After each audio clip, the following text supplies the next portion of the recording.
View শিকারীদের কথার ফাঁদে পা দেবেন না। চা বেচে অমুক দিনে 10,000 কামাচ্ছে, বেগুনের ক্ষেত করে মাসে 2 লাখ টাকা ইনকাম, চাকরি ছেড়ে গোবর ছেনে কোটিপতি। এসব গল্প এখন অনেকেই শোনায়।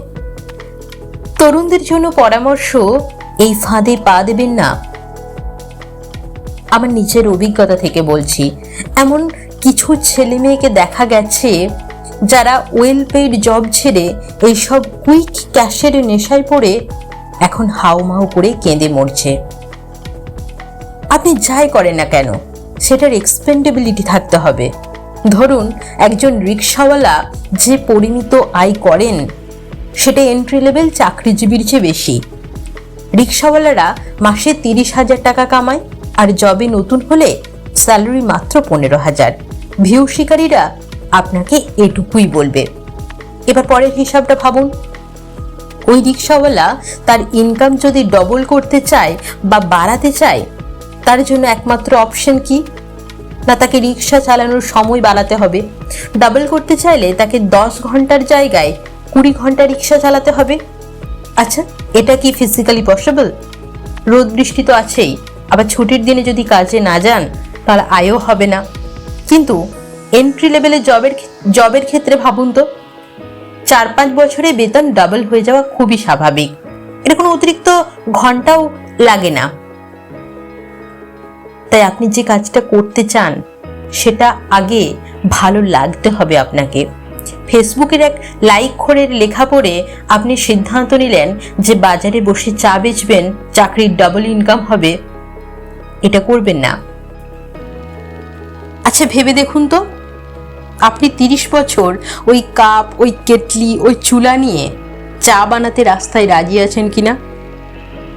লাইফস্টাইলের ব্যাপার তো আছেই। আপনার যখন তেমন ইনকাম ছিল না, তখন আপনি বাইক চালাতেন, সামনে টাকা হবে গাড়ি কিনবেন। কিন্তু এসব কাজে গাড়ির ভূমিকা কি? গাড়ি চালিয়ে কি আপনি ঝালমুড়ি বেচতে যাবেন? চাকুরিজীবী বা ডিসেন্ট লেভেলের উদ্যোক্তা হলে আপনি তার সাথে একটা লাইফস্টাইল আর নেটওয়ার্ক বাই ডিফল্ট পাবেন। এটা খুব গুরুত্বপূর্ণ।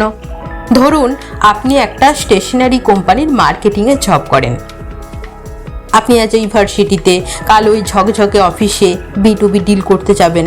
কত হাই স্কিল লোকের সাথে পরিচয় হবে, কন্ট্যাক্ট বিনিময় হবে।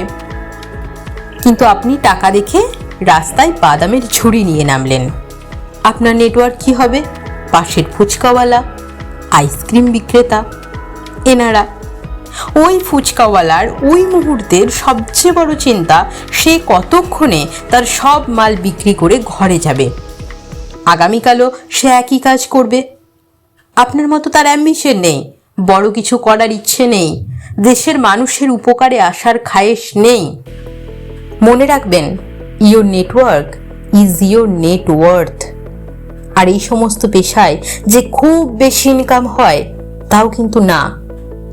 খবরের শিরোনামে লেখা চাকরি ছেড়ে বেগুন চাষ লাখপতি, ভিতরে থাকে 1 বছরে আয় সর্বসাকুল্যে 3 লাখ টাকা। মানে ওই লোক মাসে মাত্র 25,000 টাকা কামায়। এটা নিয়ে আবার নিউজও হয়। তাই এইসব ভুয়ো মোটিভেশনের ফাঁদে পড়বেন না। প্রতি বছর মিডিয়াগুলোর নিজেদের স্বার্থে এসব নিউজ করে। গত 5 বছরে নিউজ তো কম দেখেননি। আইফোন হাতে চানাচুরওয়ালা, DSLR হাতে চটপটি বিক্রেতা, আরও কত কি। প্রশ্ন হলো, তারা এখন কোথায়? তারা এখনো কেন সেই রাস্তায় বসছে না, আর ওরকম আয় করছে না কেন? তাহলে এগুলো রিলায়েবল পেশা হয় কিভাবে?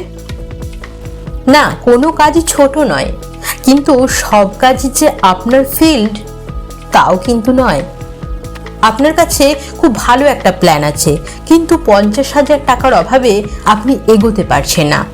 এখন আপনি যদি মাছ কেটে চানাচুর বেচে ওই 50,000 টাকা জোগাড় করে ফেলতে পারেন তাহলে সেটা ঠিক আছে। কিন্তু যেভাবে এসব পেশাকে সরাসরি একটা ওয়েল পেইড জবের বিকল্প হিসেবে দেখানো হচ্ছে তা মোটেও রিয়েলিস্টিক নয়।